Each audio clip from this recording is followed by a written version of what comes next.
Are you ready to turn this into something that looks like it belongs in a home decor magazine?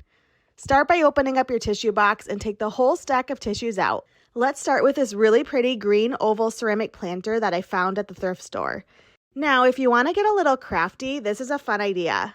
I found this really cute small Christmas basket at the thrift store recently, and after removing the handle, flip it right over and you can use a hole saw attachment on a drill to cut a round hole right into the base of the basket. And now I have an adorable, functional tissue holder that can blend right in with my holiday decor. And then there's this really pretty white thrifted vase, simple, modern, and perfect for this tissue trick. For something with a little more personality, check out this vintage tin idea. Next, I shopped my own house and found this tall brown ceramic planter. From vases to planterns to vintage tins and baskets, these are some simple swaps that make your home feel more polished without spending a ton. Start by getting some marbles and some self-adhesive wall tiles from the dollar store. Remove tissues from a tissue box and cut an opening in the bottom of the box. Use some scrap cardboard to fit inside the box as reinforcement. And adhere inside all of the sides of the box, including under the top. Cut off the flap of the tissue box and paint all of the sides of the box in black. Then cut some sections of the self-adhesive tile to use later. Adhere marbles to the top of the box. Keep adding marbles until the top is covered and the top of the sides. Then paint all of the marbles with black paint. Cut and adhere the sections of the adhesive tile to the front of the box. Then make sure to adhere the tiles to the rest of the sides. Insert your tissues, and now you have a stylish and upgraded Kleenex box. I hope this inspires you to create your own to add to your decor. So today I'm going to show you how to take this very simple little wooden tissue box that I found on Amazon and how to turn it into an adorable project for your own home. I'm going to be using mainly our Americana craft acrylics that you can also find online, and the color that is called French Vanilla. So once I put my first coat on, I'm going to have to come back and sand, okay? So I'm going to do 100% coverage and just paint this on, and I'm painting with the grain of the wood. So I'm trying to keep all my brush strokes going in the same direction that the grain is going, and normally I'll cause less brush stroke from doing that. So I'm also going to paint this little inside area that the tissue is going to come out of so that it's all base coated, and then just come back and smooth out my brush strokes. We're just going to allow this to sit and dry. Maybe break out a blow dryer to speed it up, lightly sand it, and apply our second coat. Time to have some real fun now. So we are going to be using one of my stencil designs called Rosy Posy. And as you can see, this particular stencil is cut on a curve, so it's got a strange shape to it. But these stencils were actually created to be used on flower pots. But they make great stencils for a lot of different surfaces. I always try to line up the design, okay, putting overlay number 1 underneath. They are marked, okay, and overlay number 2 on top. That way you can see the complete design and know where all the elements are going to end up. But once you have that positioned, you can leave your overlay number 1 down and remove number 2. And then I'm just going to grab some tape and tape it into position. And I'm going to take a few seconds and I'm going to work that paint in. And then I'm going to go to a paper towel. And I'm going to do what seems ridiculous and go shake almost all the paint off.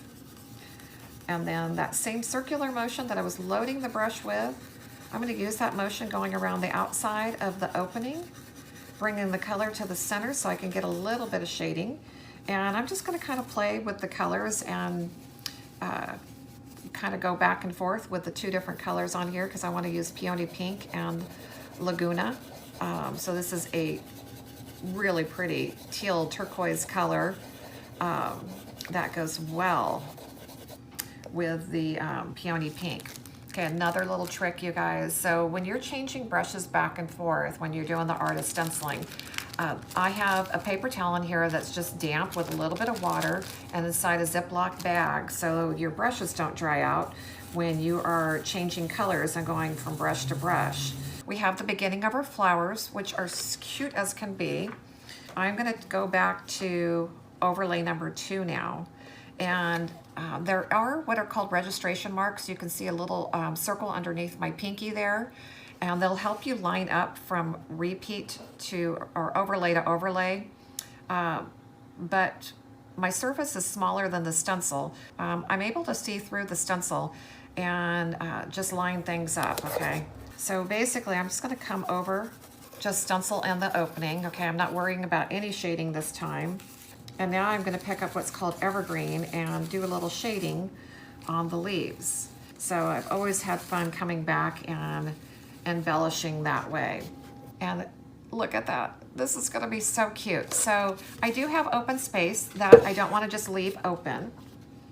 So I'm going to line my overlays back up together.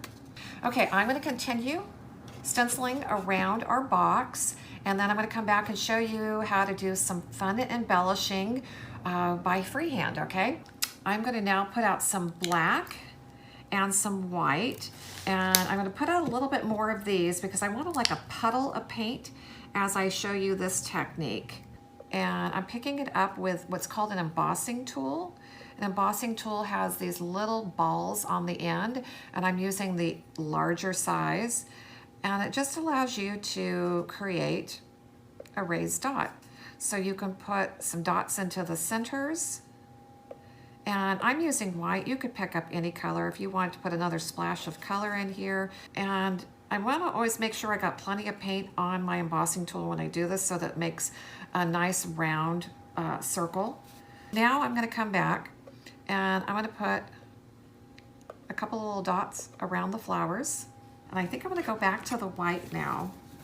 And I'm just going to go ahead and put the dots all over the background, okay? So we'll have to let that dry for probably a couple hours. And then the last thing that we're going to do is just come back and put a top coat on it to seal it and protect everything. And we'll be ready to show you where it ends up in its new home. So we'll be back in a few minutes. So here is the finished tissue box holder. We're going to get started by painting, and the quart jars that I picked out actually have nothing, no writing or raised parts on them, which I really like. So I'm using multi-surface paint from Deco Art. The paint that you pick is very important because you want something that is going to stick to glossy surfaces or is formulated for glass. This can not only stick to glass, but ceramic and metal as well. So this is the right paint for the job. You can see that I'm applying on the inside, and I'm using a fan brush. A fan brush is an artist brush. It's like a painter's brush, and you could really use anything that fits inside your jar, but I just like this one because it makes pretty quick work. While we're waiting for that paint to dry, I can start working on the labels, and I have a cool trick to show you guys. If you print out on a regular inkjet printer some phrases that you want to label these with, I made mine the width of packaging tape, so I didn't want to make it wider than packaging tape, but we're just going to cut these out. And if you had like a fancy cutting machine, like a die cut machine, this would be all the easier. You could just put this on sticker paper or do this same hack, but have your die cut machine do the cutting for you. We're going to carefully cut out all of these letters, and then we are going to put them on the packaging tape, and that will make it look like they're just printed right on the mason jar. That's why I painted on the inside of the jar instead of on the outside, because I didn't want the packaging tape label to take off any of the paint. All right, now I have these totally opaque after a couple coats of paint. And if you need to expedite the drying process, you can always use a blow dryer on low setting. I'm going to be taking this packaging tape, and I just got like the clearest one I could find. And we're going to rip a piece that's big enough to lay down our cutout letters to create a label. So I'm going to lay out my letters the way they all fit, and the spacing looks nice. Make sure your packaging tape doesn't have anything it's going to accidentally pick up, like fuzz or debris. And then we're going to lay this down.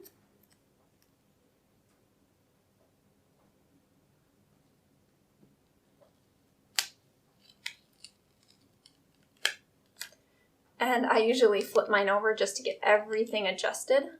Okay, there we go. Now it's perfect. We're just going to kind of press any areas that might not have adhered. And then we're going to lay down our jar, line up where we want the label to go, get it straight, and then carefully press down, pulling hard. And I like to grab like a gift card or credit card and press this down to get all the bubbles out. So cute. Okay, so I have this piece of thin cardboard from a cereal box, and this is going to be the part where I trace the lid to create like the dispenser aspect. You need to use a material that is stiff enough to hold its shape, but is flexible enough to actually dispense the tissues. So thin cardboard works well, and what also works well is felt. So I'm going to cut this out now, and then this is going to be the size that goes inside the ring.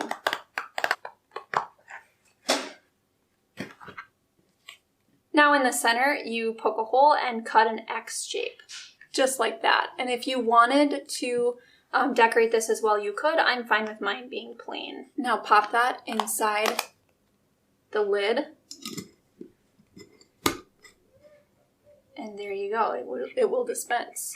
All right, the last step is to just fill our jars. So I'm going to take these Kleenex out of the box. We're gonna keep them in their like lineup.